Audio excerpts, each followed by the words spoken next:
Sinergi rusak, buntut bentrok Oknum Brimob versus TNI Angkatan Laut di Sorong, para pelaku diburu. Bentrok antara anggota Oknum Brimob Polda Papua Barat dan prajurit TNI AL terjadi di ruang tunggu keberangkatan Pelabuhan Sorong pada Minggu 14 April 2024 sekitar pukul 9 waktu Indonesia bagian Timur.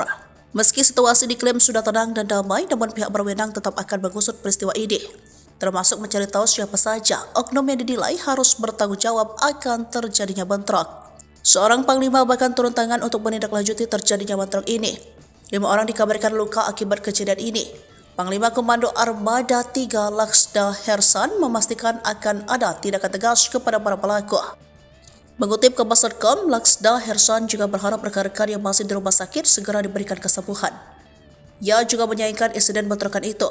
Dia menyebut bahwa insiden tersebut merusak sinergi TNI Polri. Hersan pun berharap bentrokan antara anggota TNI Polri tidak terulang lagi. Dari kejadian tersebut, TNI AL dan Polda Papua Barat melakukan pendalaman dan penyelidikan lebih lanjut untuk mengetahui oknum-oknum yang terlibat serta menindak tegas sesuai dengan hukum yang berlaku. Sebelumnya, Kapolda Papua Barat Irjen Johnny Edison Isir telah menegaskan bahwa kejadian ini bukan konflik antar satuan, namun lebih kepada bentrok antar individu. Pihak yang terlibat bentrok antara Polisi Militer TNI AL, Lantamal Sorong dan Brimob Papua Barat Daya Batalion B Sorong. Dalam video beredar di media sosial, tampak prajurit TNI AL diduga dikeroyok dan berlari.